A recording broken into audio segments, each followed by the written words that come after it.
No sé quién es.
¿Quién es el titular de la acción penal?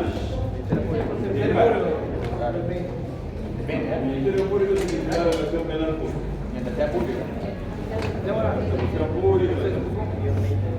Pero la parte imputada, a quien le atribuyen un cargo, cuando la Fiscalía imputa a alguien algo, le dice: usted ha cometido este hecho con esta calificación jurídica, lo vamos a procesar. El procesamiento de la Fiscalía empieza en diligencias preliminares. Vamos a empezar con todavía no una imputación no muy clara.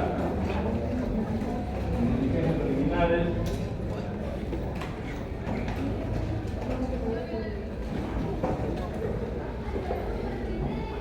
También cuando formaliza investigación preparatoria. Esa es la fase más.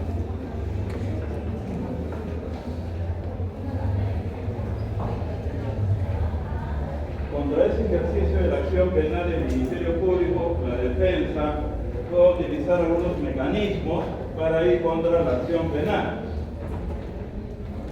Pero también podrían ser mecanismos para dilatar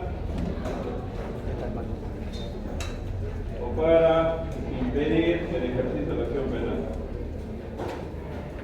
¿Cuáles son las instituciones que permiten que se extinga la acción penal? Acá tenemos un listado donde sería la prescripción. ¿Qué significa la prescripción? Es una institución que permite extinguir la acción penal por el paso del tiempo. Pasa el tiempo determinado y se extingue la acción penal. Ustedes lo van a ver también cuando desarrollen en la parte de derecho penal, porque ahí está la regulación de la extinción, de la prescripción. ¿Cómo es el cómputo que se toma como referencia, o el punto que se toma como referencia para computar la prescripción de la acción penal? Tenemos en la fecha del hecho, el día que se cometió el delito, ¿no? El día que se cometió el delito, ese delito tiene una calificación jurídica,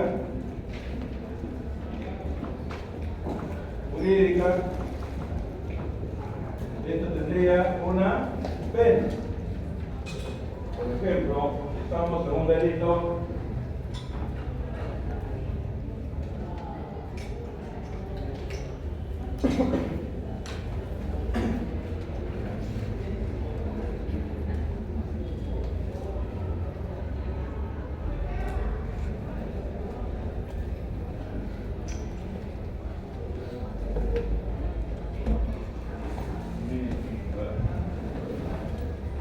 verificación jurídica. Vamos a poner que estamos frente a un hecho de estafa.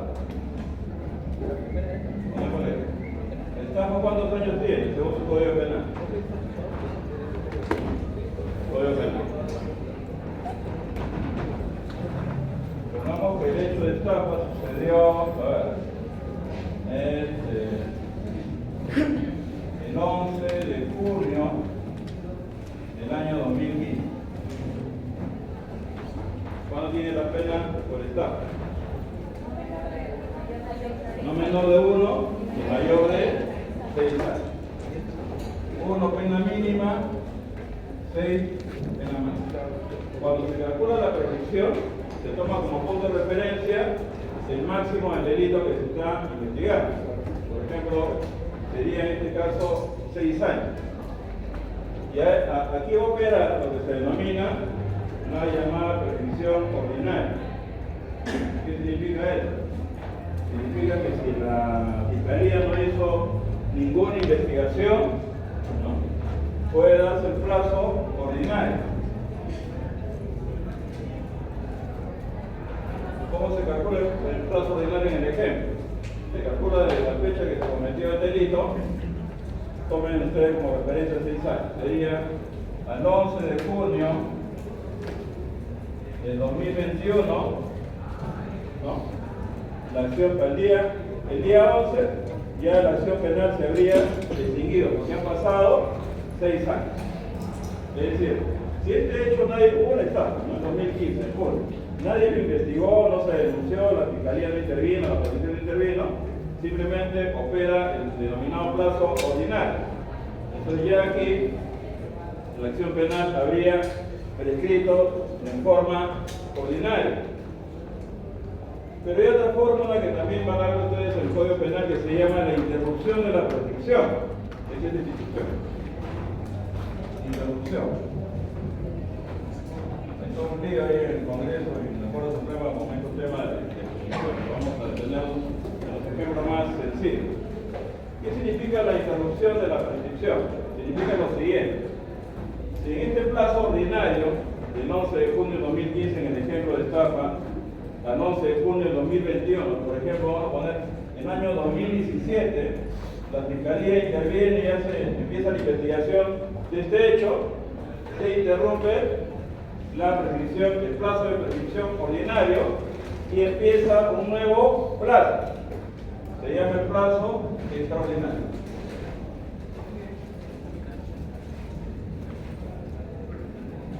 El plazo extraordinario.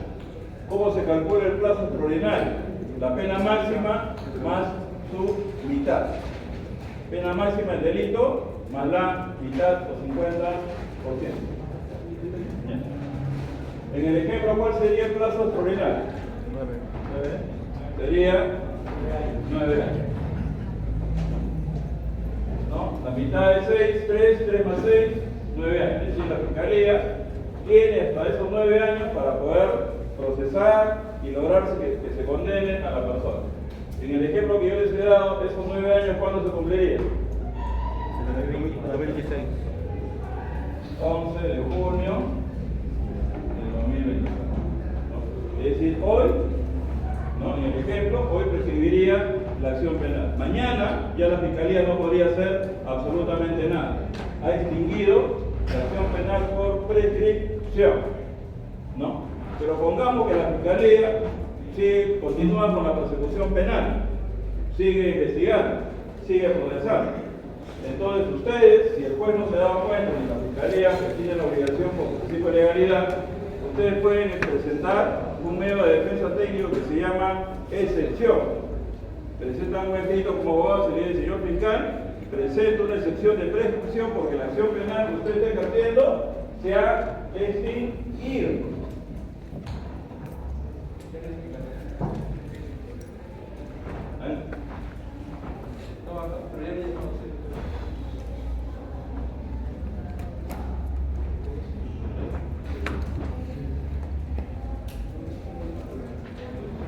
Ayudante de la protección, el equivalente para Pablo, los dos CP. Muy bien. Entonces ustedes le presentan al fiscal y el fiscal dice: quiero continuar con la acción penal. Entonces ustedes ahí van a hacer un trámite ¿ante quién? Ante el juez de la investigación preparatoria. Le van a decir: señor juez, este señor fiscal me está investigando cuando en este delito de estafa ya ha prescrito la acción penal.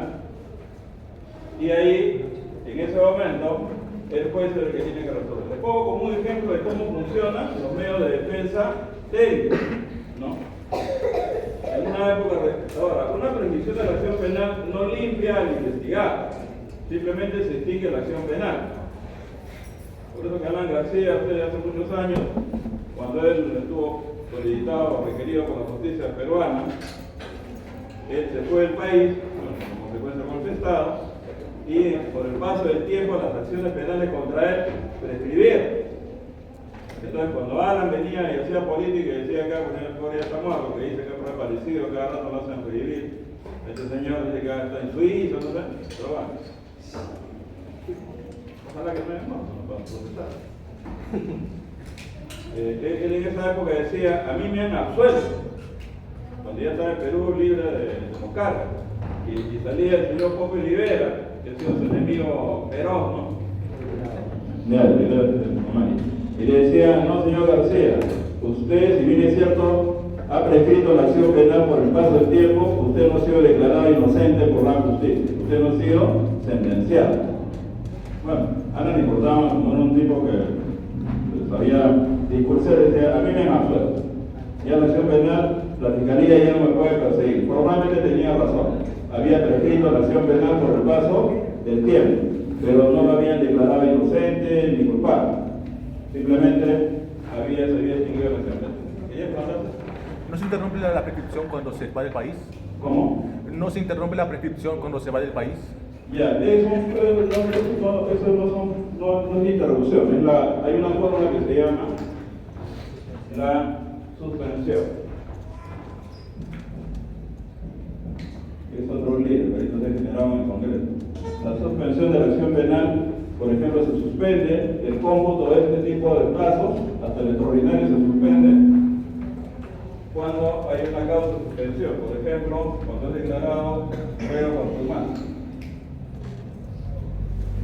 Cuando una persona es declarada reo consumado, ese plazo que 3, 2, 3, 4, 5 años que está como reo consumado, es decir, fugado, eso no se cuenta. Por eso que la suspensión, el plazo de la suspensión no se computa.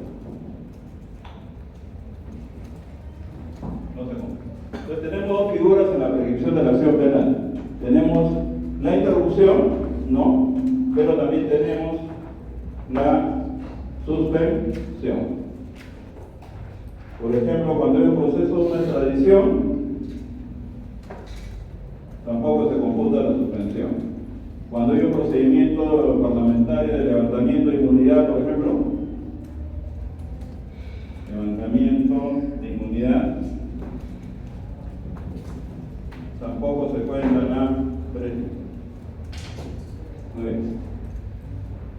la ha salido, ustedes recordarán la famosa ley Soto, ¿no? Que ha dicho cuando se formaliza investigación preparatoria, en el caso del Código Procesal Penal, cuando se formaliza investigación preparatoria, ¿no? Se suspende la acción penal, en este caso, por un año. Hay un cuestionamiento, la Suprema dice que es muy poco, ha declarado inconstitucional, por un acuerdo plenario, el Congreso acaba de sacar una norma ratificándose en ese plazo. Yo tengo la opinión de que la suspensión no debe ser un plazo indefinido, tiene que contar con un tiempo, creo que no se han puesto de acuerdo. A mí también me parece que el plazo de un año es muy poco, pero creo que era función del legislador abrir un debate para establecer un plazo en el caso de la suspensión. Si no, la suspensión se convierte en un plazo eterno, no perpetuo. Entonces, esta es una discusión que ya lo resolverán los políticos en su momento, pero esta figura de la suspensión justamente se puede utilizar mediante un medio de defensa. Tenemos también la excepción de amnistía. ¿Quién dicta la amnistía? El Congreso de la República, es su facultad, ¿no? Dicta una amnistía, la amnistía es el olvido de los delitos. Acá en el Perú hemos tenido un caso más o menos histórico, por así decirlo. El caso de Grupo Colina. Salió una ley de amnistía, ¿no? Que amnistiaba a todos los violadores de derechos humanos en su momento, y esta amnistía fue desacatada por un juez acá en Perú, y este caso llevó a la Corte Interamericana. Y la Corte Interamericana dijo lo siguiente: si bien es cierto, la amnistía es una forma, institución del Congreso, es una institución que la genera el Congreso para prescribir la acción penal, sin embargo, cuando se trata de graves violaciones de derechos humanos, no procede la amnistía. Es un poco la lógica de las amnistías que se han dado durante los dictaduras militares en Argentina, en Chile, ¿no? Y que fueron rechazadas por la Corte Interamericana en su momento. ¿Las consecuencias hubieran sido diferentes si hubiera sido indulto? ¿Cómo? ¿Las consecuencias hubieran sido diferentes si fuera indulto? No es una discusión, pero el indulto es cuando ya está condenada la persona. El caso Fujimori el indulto es una facultad presidencial, ¿no? De perdonar, ¿no?, a una persona, pero que ya está condenada. La amnistía no, la amnistía corta un proceso de trámite, por ejemplo, ¿no? Y acá en Perú se lo explicamos al Grupo Molino, ¿no?, con todas las consecuencias que se dio, de que el juez acató y que no era posible aplicar la institución de la amnistía, fue a la Corte Interamericana y la Corte dijo, en caso de grave violación de derechos humanos no procede la amnistía. Pero en situaciones normales, por así decirlo, procede la amnistía. Ejemplo fue el caso de los hermanos humanos. En Locumba, estos señores se rebelaron en el año 2000 más o menos, ¿no?, en plena caída de Fujimori, y los procesaron, ¿no?, y el Congreso en esa época, donde estaba pues, el gobierno del presidente Toledo, dictó una amnistía. Lo amnistiaron a los dos, uno llegó a ser presidente y el otro hizo otro levantamiento y se ganó pues, más de 20, 19 años de cárcel, tanto humano. Entonces ellos, la amnistía lo reconoció en ese momento, ¿no?, y ellos lograron salir y hacer su vida, ¿no?, pero uno hizo una vida más violenta que el otro. El otro es el presidente y está procesado. Y en la época, se cuenta un poco la historia, cuando estaba procesado el señor Humala, le pidieron que su hermano lo indultara, cansado, pero como ya saben la historia, el hermano no lo indultó, porque estaba sentenciado, ¿no? Tenemos la otra figura de definición de la acción penal, que es la cosa juzgada. ¿Qué significa la cosa juzgada? Es una institución por la cual una sentencia que deviene de un proceso penal ha sido dictada. Puede ser una sentencia condenatoria, puede ser una sentencia absolutoria, ¿no? Y esa sentencia es inmutable. A nadie lo pueden volver a procesar por los mismos hechos, ni condenarlo ni absolverlo, ¿no? La cosa juzgada es una garantía, ¿no? La ley orgánica del Poder Judicial, el artículo 4, dice que los jueces están obligados a respetar la cosa juzgada. Obviamente aquí hay excepciones también, ¿no? Una cosa juzgada se puede remover, sí, mediante, por ejemplo, una acción de amparo o una acción constitucional de habeas corpus, cuando son acciones de garantía constitucional. Puede remover la cosa juzgada, penal. La acción de revisión también es un procedimiento de revisión de una sentencia que tiene la calidad de cosa juzgada, básicamente una sentencia de condena. Pero la regla general es que la cosa juzgada se tiene que respetar. Ha pasado a veces, ¿no?, que un juez ha procesado a la persona, de repente la persona ya había sido procesada en otro distrito judicial, pero es el mismo hecho, ¿no? Entonces la persona invoca cosa juzgada y el juez que está procesando, en este caso, si ve que los hechos coinciden, simplemente tiene que fundar y la cosa juzgada prevalece. Nadie puede ser juzgado dos veces por los mismos hechos. Reivindicar. La muerte. Una persona se muere en plena investigación, en pleno proceso, la acción penal del Ministerio Público se extingue, fenece, muere también muere con el muerto. Caso de Alan García, para ponerles el ejemplo. El señor García lamentablemente tomó esa fatal decisión, ¿no?, de suicidarse. En ese momento se extinguió la acción penal contra él. O sea, Alan García ya no lo pueden perseguir, solo que aparece pues en Suiza, como ellos, ¿no? Ya no se le puede perseguir. Entonces, la muerte también es una institución que tiene un efecto contra la acción penal. Extingue la acción penal. Principio de oportunidad. Y ahí la pregunta que estaban viendo. Es una fórmula también de extinción de la acción penal, que vamos a ver el procedimiento, pero básicamente en delitos de mínima lesividad, no en todo. Ahí, para ser claro, ¿no? No puede haber principio de oportunidad en secuestro, por ejemplo. No puede haber principio de oportunidad en violación sexual. No puede haber principio de oportunidad en robo agravado. Es impensable. Principio de oportunidad son delitos que están más o menos tasados en la legislación. Y tenemos ahí, ¿no? Este es un resumen de lo que les había señalado, ¿no? Los medios de defensa técnicos son extintivos, por ejemplo, la cosa juzgada es extintiva,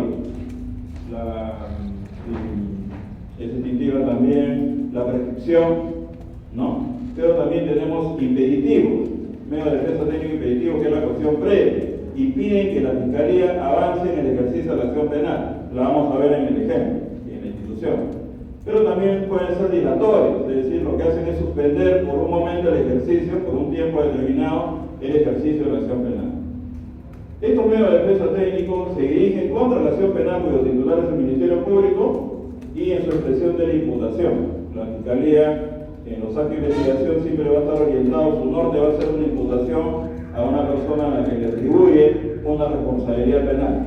Y también algunos aspectos colaterales a la imputación, como podría ser la prescripción, porque la prescripción no tiene nada que ver con la imputación, básicamente tiene que ver con la fecha en la que presuntamente se cometió el delito. El tema de la prescripción básicamente es un tema de plazo, contar plazos, nada más, ¿no? Por eso le digo aspectos colaterales. Vamos a ver ahora lo que es el principio de oportunidad. Este principio de oportunidad es un procedimiento de simplificación procesal. La idea es que no todo hay que llevarlo a proceso, hay que buscar fórmulas también para tratar de descargar lo que tiene el trabajo de la Fiscalía o también el Poder Judicial, de tal manera que podamos buscar estas salidas alternativas, ¿no? También se le denomina la doctrina criterios de oportunidad. Aquí va a haber una abstención de la acción penal, y en consecuencia de la acción penal por una disposición de la Fiscalía se va a extinguir en determinadas circunstancias, porque se podía reactivar. Ahí vamos a ver en qué situaciones la Fiscalía no se abstiene y pueda nuevamente ejercitar la acción penal. Por ejemplo, ¿cuáles son los supuestos? Decíamos, la idea general era el delito de mínima lesividad, cuando la gente haya sido afectado gravemente por la consecuencia de su delito, ¿no? Un accidente de tránsito, donde prácticamente el chofer que ocasionó el accidente sale también pero destrozado. Pero tiene sentido penal y que está destrozado físicamente. Ahí puede aplicar el criterio de oportunidad. Dice, puede ser delito culposo o doloso, siempre que no tengan una pena mayor a 4 años y la pena resulte necesaria. Una idea central también del principio de oportunidad, desde mi punto de vista, es reparar a la víctima. A veces la víctima, ¿qué es lo que quiere? Quiere que se le repare, ¿no? Inmediatamente, ¿no? Un accidente, a ver, los casos usuales, ¿no? Yo siempre recomiendo de una vez hagan el arreglo con el Ministerio Público, ¿no? El arreglo legal, obviamente, vía principio de oportunidad, ¿no? Paguen la reparación y sálganse del problema. Ustedes como abogados por la vez le van a decir a su cliente, mejor paga, porque te van a procesar, de repente va a haber una condena, no vas a generar antecedentes, entonces mejor hagamos la reparación, paguemos a la víctima. Entonces es una salida, ¿no? Lo que sucede a veces, como los peruanos como ellos somos muy litigantes, ¿no? Tenía un caso de una persona llegada que no quería, un accidente de tránsito, no quería negociar, no quería llegar a un entendimiento y quería que en ese momento le reparen su vehículo que había sido averiado. Al final no se le pagó lo que quería y este proceso siguió. Recién ha podido recuperar algo casi a los 8 o 9 meses, ¿no? Después, porque llegaron a un acuerdo de oportunidad, ¿no? Y salieron del proceso. Porque de alguna manera es una descarga también, porque las personas que están en un proceso penal están ahí cargadas por una investigación. Siempre en el ámbito, como le digo, de delitos de mínima lesividad, como por ejemplo accidentes de tránsito. Cuando también aplique, cuando se trata de delitos que no afecten gravemente el interés público, salvo cuando el extremo mínimo de la pena sea superior a los 2 años de pena privativa de libertad o hubieran sido cometidos por un funcionario público en el ejercicio de su cargo. Hay delitos, por ejemplo, que tienen penas leves en el caso de que la gente es funcionario público. Por ejemplo, omisión de función, creo que eso es 1 año. En ese caso, eventualmente podría aplicarse el principio de oportunidad, pero hay un impedimento. Si hay una intervención del funcionario público en el delito, simplemente el principio de oportunidad no va. Así sea un delito de mínima lesividad respecto de la pena, ¿no?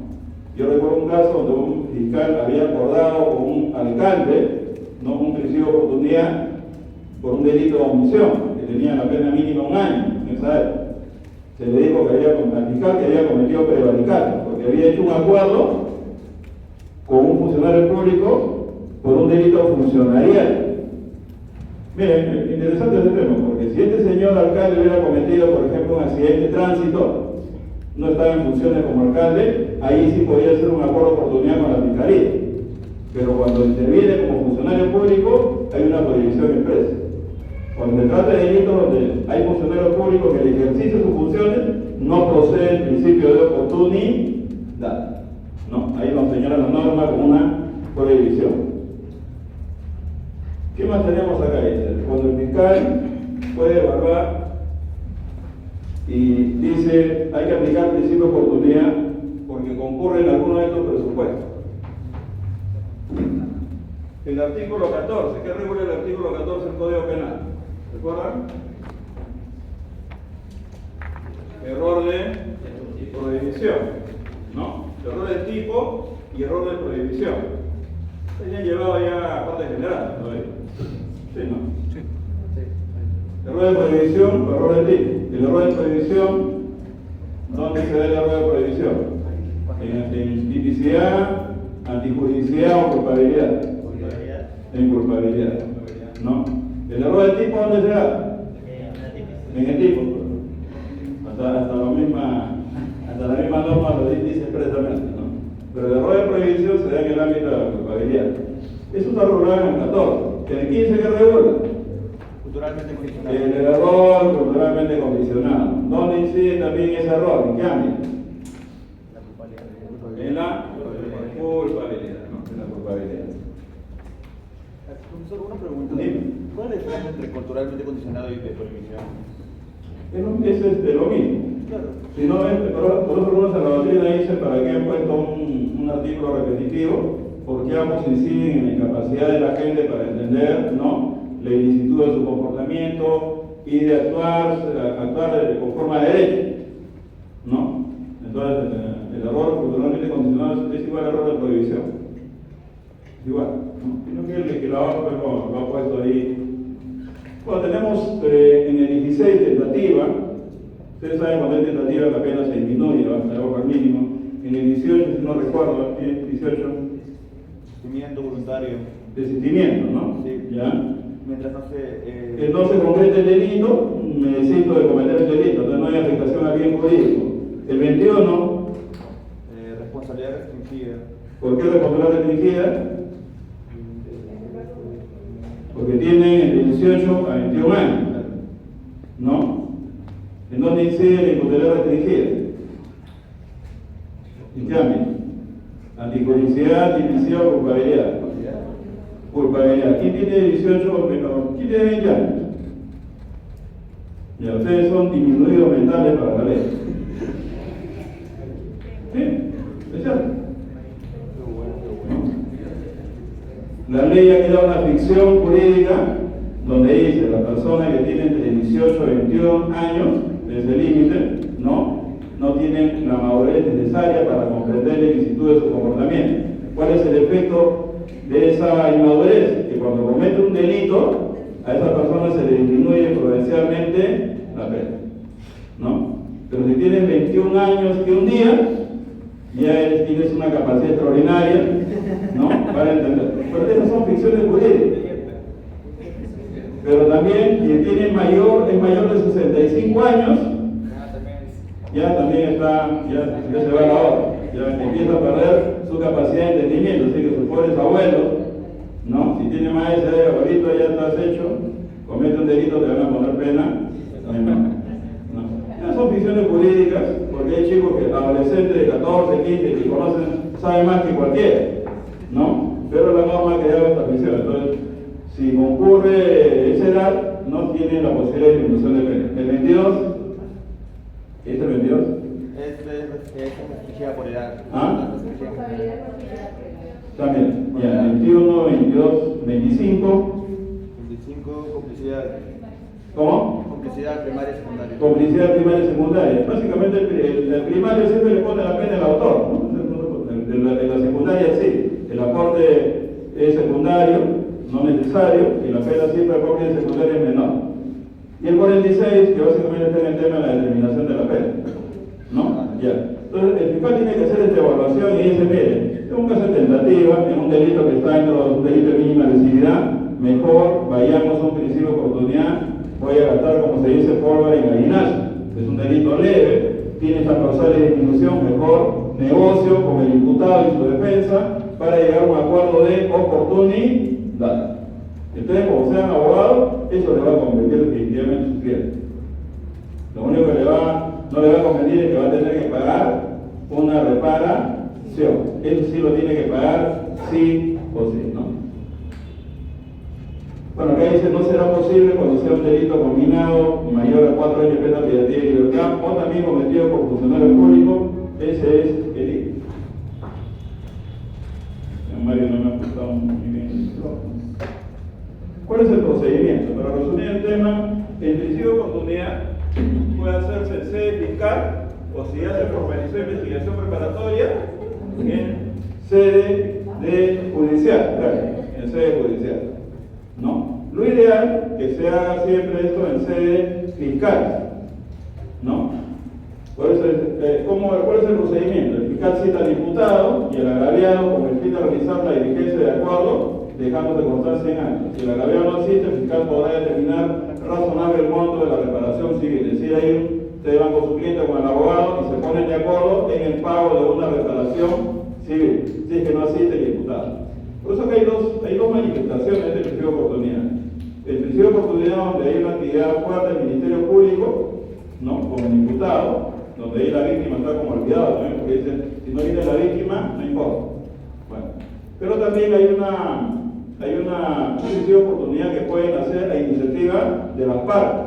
¿Qué significa eso? Que el abogado del agraviado, presunto agraviado, y el abogado del imputado van a hacer una reunión y van a acordar, ¿no?, a un acuerdo reparatorio. Y esto lo van a leer, ese acuerdo reparatorio, que es el pago de una reparación civil, van a llevarlo a una notaría y van a legalizar ahí su firma. Con ese documento van a ir al fiscal y decir, señor fiscal, y hemos llegado a un acuerdo reparatorio, queremos que usted valide y archive esta investigación. Entonces el fiscal ve el acta y dice, ¿cuál es el delito? Va a controlar la legalidad del acuerdo. Y por ejemplo, si llevan un acuerdo sobre robo agravado, ¿qué le va a decir el fiscal? ¿Ah? No procede. Y el abogado que ha hecho ese acuerdo con el otro abogado, ¿qué hacemos con él? ¿Ah? Esperemos que no se den mal. Esperemos que no se den mal. Por eso hay que estar claros en qué delitos se aplica el principio de oportunidad para no darle falsas esperanzas a su gente. Puede haber otra posibilidad. Dime.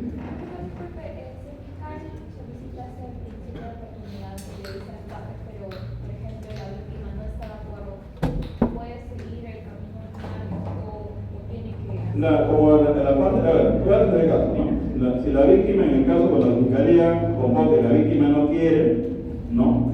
Este es un acuerdo de la fiscalía con el imputado. Hay un privilegio en esta parte de la fiscalía con el imputado. ¿Qué puede suceder? Que la víctima puede demandar, ¿no?, civilmente para pedir la reparación civil. Porque la víctima no es titular de la acción penal. El titular de la acción penal es la fiscalía. Entonces yo no le puedo discutir a la fiscalía, salvo que sea, pues, no sé, un principio de oportunidad sobre violación sexual, ¿no? Ahí sí denuncio al fiscal, ¿no? Renuncio a ellos porque han ido contra el principio de legalidad. Pero si se trata de delitos de mínima lesividad, donde hay un acuerdo de la fiscalía, me han convocado y yo no quiero, la fiscalía ha acordado la reparación de 1.000 soles y a mí no me gusta, yo lo demando, ¿no? Y hago que me paguen la vía civil el monto que yo quiero. Pero tiene todavía esa posibilidad, ¿ya? Esa posibilidad. Entonces, esto es cuando hay una intervención del Ministerio. Sí, en respecto al plazo, ¿cuánto, como se va a acordar esto, el pago de una reparación civil, cuál es el plazo que dice la norma? Si no hay un acuerdo de plazo, la Fiscalía puede acordar que el pago se hará en 9 meses, ¿no? En 9 meses. Puede ser menos, puede ser en 6, puede ser 10, depende de cómo llegue el acuerdo con la Fiscalía. Dice, no será necesaria la referida diligencia si el imputado y la víctima llegan a un acuerdo y este consta en instrumento público o documento privado legalizado notarialmente. Es decir, si ustedes ya le ganaron la iniciativa de la Fiscalía y fueron a negociar directamente con la víctima, abogado y imputado, o viceversa, no sé, pueden llegar y decir, señor fiscal, ya hemos llegado a un acuerdo reparatorio y acá está, controla usted la legalidad. Probablemente si el delito está dentro del supuesto del principio de oportunidad. Ahí va a entrar, ¿no? Y el plazo, como digo, puede ser hasta 9 meses. Dime. ¿Y mínimo de plazo que puede tener? Es parte de la negociación, pues, el plazo puede ser no de pago mañana, ¿no? Pago pasado. ¿Por qué? Adelante. Porque acá hay un temita también, que esto se basa en el consenso. La Fiscalía no puede obligar, ojo, la Fiscalía no puede obligar a la víctima, adelante, al imputado, a que acepte el acuerdo de oportunidad o principio de oportunidad. El principio de oportunidad se basa en el consenso. Si no hay acuerdo, simplemente la Fiscalía procede, ¿no? Entonces, si la Fiscalía está de acuerdo, se acuerda con el imputado, presunto imputado, pide una resolución donde se abstiene de ejercitar la acción penal. Es decir, la Fiscalía extingue su propio ejercicio de la acción penal vía el principio de oportunidad. ¿Cuál es la consecuencia jurídica? Que sobre ese hecho, otro fiscal ya no puede hacer investigación. Ya se cerró, tiene una suerte de efecto de cosa, o equivalente a cosa, juzgar. Ese tema ya se cerró. Pero la pregunta es, si la Fiscalía lleva un acuerdo para que pague 9 meses la reparación civil y el imputado no cumple con el pago, ¿qué hace la Fiscalía? Si no cumple con el pago, la Fiscalía nuevamente retoma el ejercicio de la acción penal. Yo he visto, claro, me acuerdo que tenía pasado una semana, no tenía la plata, y el fiscal ya estaba procediendo a denunciar, porque ya no podía haber un segundo acuerdo de principio de oportunidad, un poco complicado, ¿no? Sí. Okay, nunca has mencionado qué de ustedes, si por ejemplo las personas quieren hacer esta clase de acuerdos notariales donde hay un pago, pero ya no es un caso de principio de oportunidad, sino que es un caso donde un delito de persecución obligatoria por la Fiscalía. Claro. Ya no tiene ningún efecto. No, pero las personas que hagan un acuerdo siguen teniendo capacidad de ser actores civiles o pretensión reparatoria. A ver, en el tema reparatorio probablemente subsista, o ya si hubo un pago por medio, pero la persecución no pueden ellos acordar sobre la persecución de la acción penal porque el titular es la Fiscalía. Entonces, puede hacer caso, ¿no? Y ya hicimos un acuerdo para la reparación, la Fiscalía persigue al imputado penalmente, no, pero al final el imputado dijo que ya le pagué acá tengo el acta que le he pagado una reparación. Entonces, eso puede tener un efecto, pero solamente en el ámbito reparativo. El principio de oportunidad va sobre el ejercicio de la acción penal, es otra cosa, ¿no? Es otra cosa. Pero sí, he visto casos, ¿no? En donde se había puesto de acuerdo, en la parte reparativa, ¿no? Pero la Fiscalía continuaba, ¿no? Por ese ejercicio son delitos de persecución pública. He visto casos de robo, recuerdo haberse puesto de acuerdo, haber devuelto los bienes y después le han hecho un pago, una indemnización, pero la Fiscalía igualito, ¿no? Ha hecho la persecución, porque no podría abstenerse, ¿no? No está dentro del presupuesto de...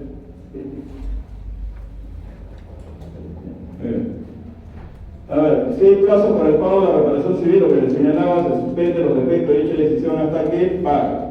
Si se fija hasta 6 meses o 9 meses, la Fiscalía espera ahí.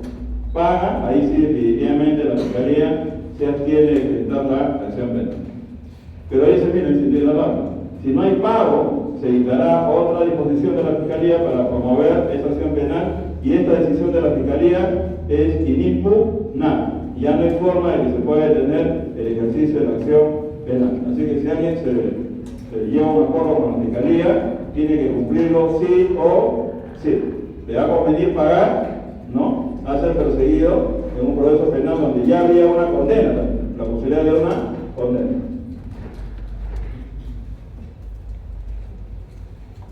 Cuando hay la norma también pone, cuando hay un interés público de por medio, relevante, con una forma de mitigar, la Fiscalía puede solicitar un pago adicional. Esta regla en realidad es una norma que yo no he visto en la práctica, ¿no? Básicamente lo que aplica acá es el acuerdo de la reparación entre Fiscalía con el imputado, o del imputado con la víctima, pero ahí está la norma, no encontraron la casuística que se aplica. El acuerdo reparatorio por procedimiento de delitos, mejor le voy a poner los delitos para que ustedes tomen nota. Esta es una circular de la Fiscalía de la Nación, donde están los delitos en los que puede aplicar principio de oportunidad. En delitos culposos aplica principio de oportunidad. Lesiones leves, que es delito doloso, ¿no? La pena máxima son 2 años. Hurto sin, pena máxima son 3 años. Hurto de uso, hurto de ganado o aliciado, ¿no? Apropiación ilícita, sustracción de bien propio, apropiación irregular, apropiación de prenda, estafa, defraudación, administración fraudulenta de personas jurídicas, daño simple, violamiento indebido y delitos culposos. En estos delitos aplica el principio de oportunidad. Y en legítima defensa, aunque tal vez no sea procesado como una pena, todavía tendría que pagar la reparación de los Tú sabes que nosotros tenemos un proceso penal heterogéneo donde existiendo una absolución o una declaración de exención de pena por legítima defensa puede fijarse reparación porque hay un muerto, ¿no? Por ejemplo, la legítima defensa. No hay condena, podría haber una hipótesis, una exención de pena, no se le sanciona, pero se puede fijar una reparación, sí, puede aplicar, ¿no? Bien. Entonces, este catálogo de delitos están ahí en el principio de oportunidad. La Fiscalía, una vez que llega al acuerdo de oportunidad, se va a abstener, es decir, se va a extinguir. También está considerado en delitos ambientales, ¿no? La aplicación del principio de oportunidad, siempre y cuando los que están afectando el medio ambiente suspendan sus actividades. Esas son modificaciones que salieron posteriormente. ¿Dónde hay bastante incidencia en principio de oportunidad? En accidentes de tránsito, por ejemplo, lesiones culposas, dolosas. Y el delito campeón es el delito de conducción en estado de ebriedad. ¿No? Sí, es cierto. ¿No? Y ahí aplica bastante el principio de oportunidad. Los borrachitos, ¿no? Tienen la posibilidad de llegar a un acuerdo. Pero había casos, sí, tuvo una modificación legislativa, había casos que una persona aplicaba un principio de oportunidad y después pasaban 2 años, otra vez se volvía a emborrachar y otra vez aplicaba un segundo principio de oportunidad. ¿Qué pasó ahí? Lo que dijo el legislador fue, ya no es posible seguir promoviendo esto, entonces se estableció límite. Y se ha dicho ahora, la norma ahí solamente te puede someter a un solo principio de oportunidad. Ya no más. Bien. ¿La abstención se le considera que es juzgada? ¿Pasa por un juez? La abstención, a ver, puedo decir, hay un principio de oportunidad cuando está todavía en fiscalía, ahí no hay control judicial, pero cuando ya está formalizada la investigación preparatoria, ahí sí tiene que haber una aprobación judicial. En otras palabras, el principio de oportunidad se puede dar en sede fiscal o también en sede judicial, ¿no? Lo ideal es que esto se resuelva mejor en sede del Ministerio Público. Es lo ideal, ¿no? Pero puede suceder que no haya acuerdo, ¿no? Recién, cuando están en investigación preparatoria, recién se ponen de acuerdo con la Fiscalía para proceder al principio de oportunidad, ¿no?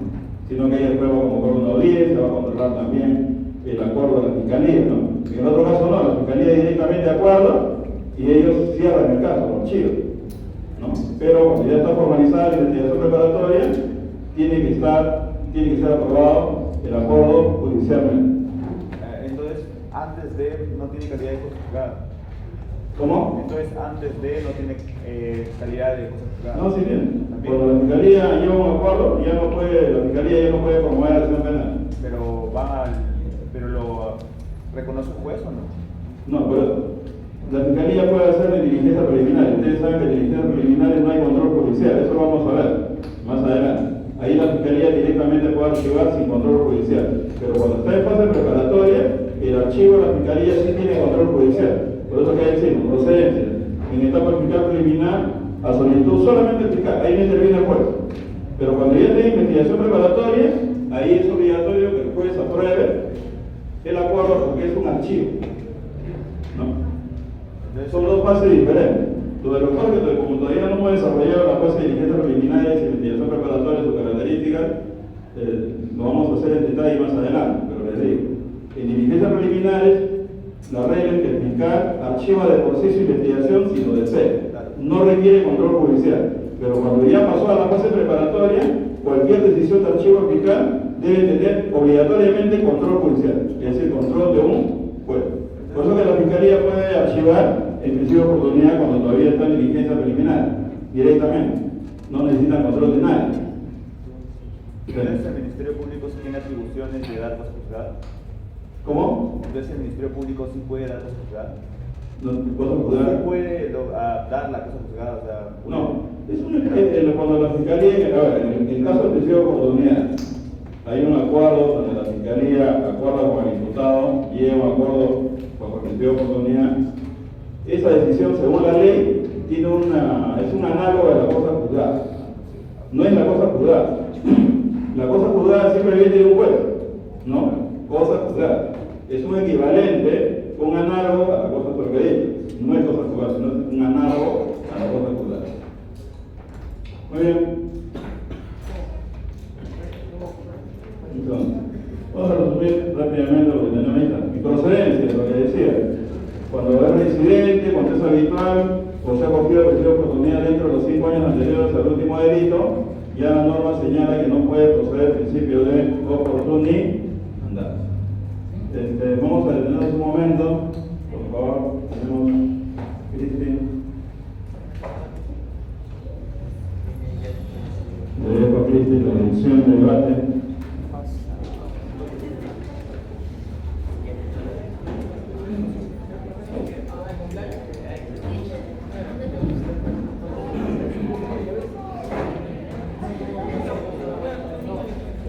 Chicos, antes de la parte práctica, vamos a tomarnos unos, me prometo que más de 15 minutitos para poder...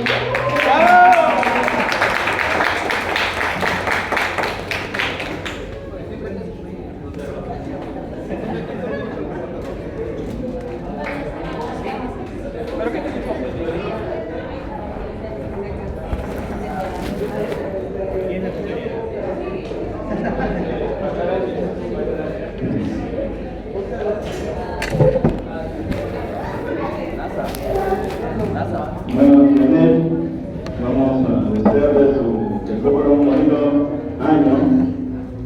Todavía creo que su imputable restringida, no sé, ya no le dirán.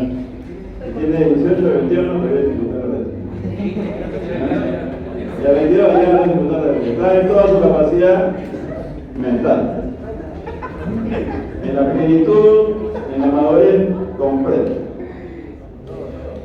Muy bien.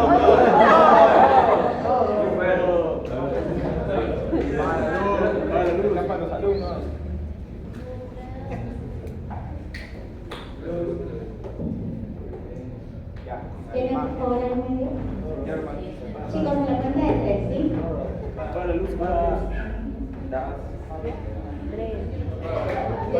la cuenta de 3, en español, dicen. Ya, 1, 2, 3.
Este pequeño presente hizo un libro que ofrecía hace 3 años más o menos, Derecho Penal Parte Especial, y que acaba de editar ahora este año, de programa.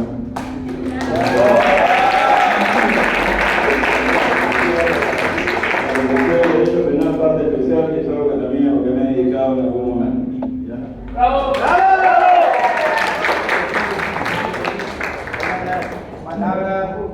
Estoy bien. Pero en primer lugar agradecer a Víctor por darme este año la oportunidad de poder asistirlo, a Cristi, a Ariana, Selene, Pablo y bueno, a todos ustedes chicos por permitirme sobre todo aprender de ustedes y poder compartir lo mucho o poco de los conocimientos que yo tenga también con ustedes. Muchas gracias por este lindo detalle, por esta linda sorpresa y nada, muy agradecida como ustedes.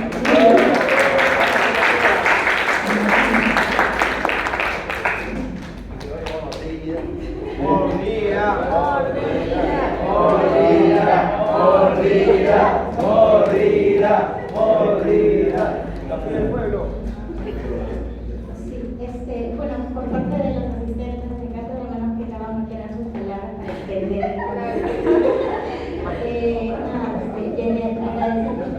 por el apoyo que nos brinda, saber que la cátedra es no complicada, vamos a decirlo así, sino que es espacio para poder realizar todos los trabajos que se tienen. Y sin duda alguna tu apoyo ha sido extremadamente importante para nosotros y esperamos poder contar contigo y tienes el apoyo de cada uno de nosotros también y del doctor Juan. Muy agradecida por todo el apoyo por parte de los chicos.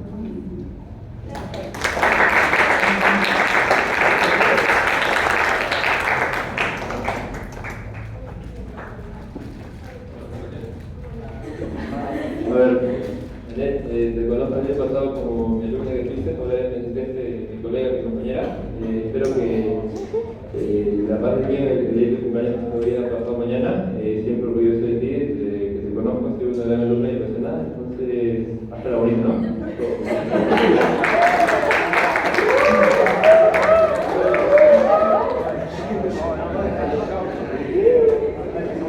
Bueno, muy buenas noches a todos. Yane. Sin duda alguna, yo creo que eres una persona que nos ayuda a todos. Sé que de los estudiantes eres su mano derecha. Sé que el apoyo que tú le brindas a ellos y el apoyo que nos brindas a nosotros nos ayuda a crecer muchísimo. Estoy muy feliz de haberte conocido, como te lo he dicho infinitas veces. Y sé que vas a ser una gran profesional. Como te he dicho, siempre eres una gran alumna, eres una gran amiga y vas a ser una gran profesional. Soy feliz.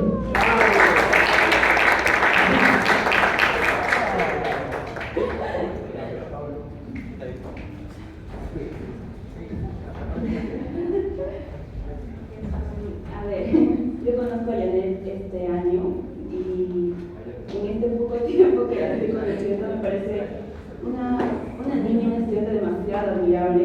Ella trabaja, estudia desde el año pasado. Es algo que es un poco complicado de equilibrar, pero ella lo hace demasiado bien y es un ejemplo a seguir. Yo sé que para ustedes, así como también para mí, cada día aprendo de ella, me motiva siempre a poder realizar cosas. Ha hecho, tiene muchas metas como realizar artículos y siempre busca crecer académicamente y es una persona muy linda de corazón también. Y espero que sigamos siendo amigas.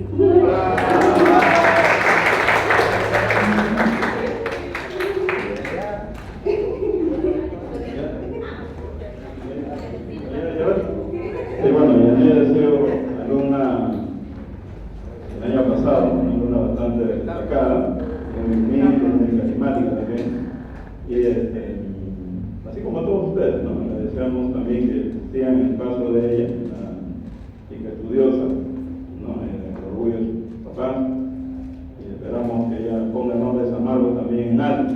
Mañana más tarde conocer, yo lo estoy haciendo ya como estudiante, pero mañana más tarde conocer una futura abogada, espero muy exitosa, ¿no? Le deseo bastante afecto, bastante cariño y muchas gracias por el apoyo que nos brindas a todos constantemente, ¿no? Te agradecemos de corazón.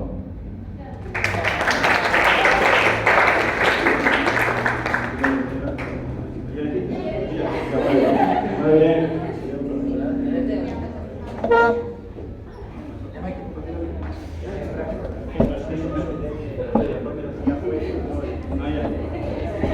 Muy bien, vamos a... Vamos a hacer una cosa ahora. ¿Vamos? Sí. ¿Y una foto pongan aquí con los chicos? Presentan las dos,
Vamos a la cosa de Mendoza y Nicolás Torta temprano, así que vamos a avanzar ahora. Muy breve nomás, unos 5 minutos de tema de teoría para acabar, ya, que voy a, la diapositiva lo voy a explicar. Y de ahí necesitamos aprender el control, ya, ya, que vayan temprano, vayan.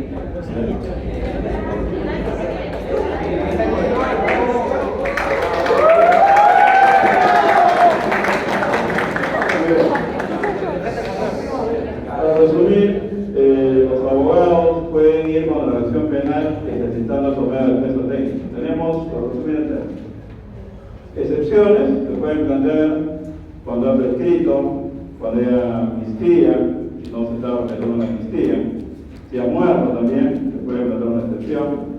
Pero también otro decía que había medios de defensa técnico que son impeditivos del ejercicio de la acción penal, y eso se llama cuestión previa. ¿Qué significa la cuestión previa? Significa que si el fiscal no ha cumplido con un requisito de procedibilidad para perseguir a una persona, le voy a dar el ejemplo, simplemente no puede continuar con la acción penal. El ejemplo es bien concreto, ¿no? Por ejemplo, en los casos de propiedad intelectual, la norma dice que la Fiscalía requiere un informe especializado del INDECOPI para poder continuar con la persecución penal. Si la Fiscalía no tiene ese informe, por ejemplo, no puede formalizar investigación preparatoria, ¿no? Ha incumplido con ese requisito. Cuando un abogado detecta que la Fiscalía ha incumplido con ese requisito, presenta una cuestión previa ante el juez. El juez analiza, verifica que la Fiscalía ha incumplido con ese requisito, declara fundada la cuestión previa, y ¿qué pasa con el fiscal? Todo lo que ha avanzado se pierde, tiene que regresar al inicio. Son casos muy puntuales también, no es que pase esto todo por ahí. También estamos frente a un fiscal muy negligente que no lee la ley. Pero eso, el efecto podría ser, imagínense, que ha pasado años y el fiscal ha incumplido. Y ustedes como abogados se detectan eso, cuestión previa, ¿qué ganan ustedes? La posibilidad de prescripción. Porque ya el fiscal va a tener que retomar otra vez la acción penal. Dime. ¿Es dilatorio o impeditivo? Es impeditivo porque la Fiscalía tiene que regresar a cero, ¿no? Pero hay otro que es dilatorio, que sería, por ejemplo, la cuestión prejudicial. Esto no se da mucho realmente tampoco en la práctica, lo voy a explicar muy brevemente. ¿Qué significa? Si una persona, un abogado, el imputado detecta que hay algo que tiene que dilucidarse en otro proceso que no sea el penal, sino, por ejemplo, sea un proceso civil, le pide al juez que suspenda el ejercicio de la acción penal de la Fiscalía hasta que se resuelva en el otro proceso. Les puedo por ejemplo, en la diapositiva ustedes lo van a tener el caso de omisión a la asistencia familiar. Cuando una persona omite un mandato de pago por alimentos, lo que hace el juez de familia o de paz remite a la Fiscalía para que procese a la persona por omisión a la asistencia familiar. Pero puede darse el caso que el juez que vio el caso de alimentos no haya notificado correctamente al futuro imputado. Y este imputado esté discutiendo en el juzgado de familia, por ejemplo, y dice: señor juez, usted no ha debido mandar copias a la Fiscalía porque a mí no me han notificado de su mandato para cumplir. Entonces, en ese caso, el abogado puede decir al juez penal, decir: señor, en el proceso civil se está dilucidando un tema de notificación. Pido que se suspenda el ejercicio de la acción penal hasta que se resuelva eso en el proceso civil. El juez puede declarar fundado eso y espera que se resuelva este tema en el proceso civil. Ese plazo, ¿no?, se suspende sospechas no se cuenta tampoco, y de alguna manera tiene un efecto dilatorio. Cuando se resuelve en el Código Civil, la Fiscalía puede retomar nuevamente la acción penal. Todos estos mecanismos de defensa se van a resolver ante el juez de investigación preparatoria. Y el último, y es el más peliagudo, en el que se discute bastante en la doctrina, es la llamada excepción de improcedencia de acción. Esa es la más polémica. Le voy a explicar muy brevemente. Ustedes saben que el hecho tiene que ser típico. ¿Cuándo un hecho es típico? Cuando está descrito en la ley penal, ¿no? Entonces, si un hecho no está descrito correctamente en la ley penal, la defensa puede solicitar una excepción de improcedencia de acción por atipicidad. Si el juez ampara, verifica que el hecho no es típico, simplemente funda y ahí se extingue la acción del Ministerio Público. Es un medio de defensa bastante técnico, lo debo reconocer. Generalmente, cuando presentan los abogados, solamente les fundan, no sé, un 1%, 2%. Es una posibilidad. La otra causal por una excepción de procedencia de acción es cuando el hecho tiene una causa de justificación, la conducta tiene una causa de justificación. Y lo que todavía he señalado, por ejemplo, la legítima defensa. Una persona mata a otro porque salva a un niño, a quien lo quería matar. Legítima defensa. Uno puede interponer una excepción de improcedencia de acción alegando legítima defensa. Si para el juez está claro con la información que tiene, puede fundar simplemente y extinguir la acción del Ministerio Público. ¿No? Entonces, hay un tema de tipicidad, o también hay un tema de antijuridicidad o causa de justificación. Y para terminar, ustedes saben cuando los hermanos se hurtan cosas, esto no es perseguible, ¿no? Se llama excusa absolutoria. Así que vayan a su casa y sustraigan el celular a su hermano. No va a pasar nada, ¿no? Lo dice la norma. Pero la norma dice siempre y cuando vivan en el mismo sitio. Si viven separados, ahí sí habría el delito de hurto. Ahora vamos a poner el caso que la Fiscalía hizo una denuncia de un hermano que sustrajo un celular al otro hermano, lo denunció por hurto, pero ellos viven en la misma casa. El abogado puede decir, acá hay una excusa absolutoria, no se puede perseguir penalmente, ¿no?, al hermano, presenta una excepción de improcedencia de acción. Si después comprueba que esto está claro, de que hay una sustracción de bienes por hermanos que viven en el mismo lugar, funda la excepción y ahí acaba la acción penal del Ministerio Público. Otro caso para terminar. El caso del encubrimiento de la conviviente, viene el conviviente que es un delincuente, y la conviviente lo esconde, ¿no?, lo encubre, y la Fiscalía denuncia a la conviviente o a la esposa por encubrimiento personal, evitar la persecución penal. Eso también tiene excusa absolutoria. No se puede penalizar a la esposa que protege al marido delincuente, que lo encubre. Entonces, en ese caso opera también excusa absolutoria. Sí, sí. Profesor, ¿y cuál es la justificación de eso? O sea, La familia. ¿Solo la justificación? Toda la familia. Esa es la justificación. El vínculo, ¿no? El vínculo de convivencia o familiar que tiene. Por ejemplo, en ese caso se privilegia a la familia, por eso que no tiene. Otro caso más. Viene un policía con una orden de detención y esta persona se va corriendo y lo procesa por resistencia a un mandato.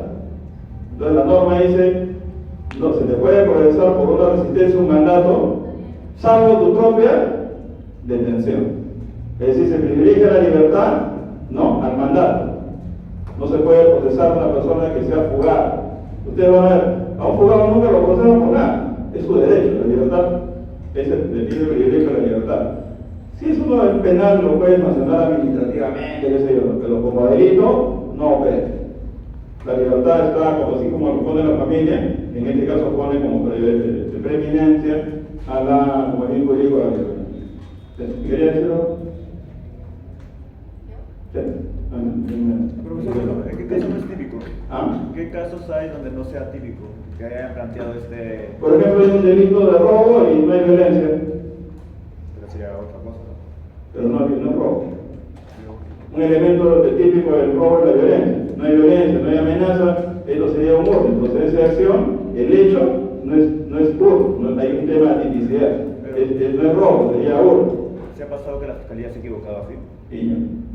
Para eso eres abogado. A ti que te importa que la fiscalía se equivoque, tú tienes que plantear detención, porque los medios de defensa técnicos generalmente lo articulan los abogados. Ustedes que van a litigar contra el Ministerio Público. Bueno, acá nos quedamos, vamos a pasar con el control de lectura, ¿ya? Chicos. Vamos a la lectura.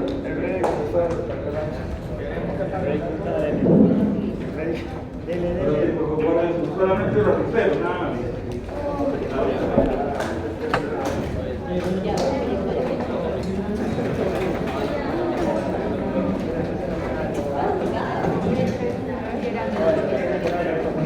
Chicos, no demoren, calma y la paz, tomar 20 a 25 minutos el control, por favor, para salir rápido. Guarden todas las manos. Nada sobre. Gracias.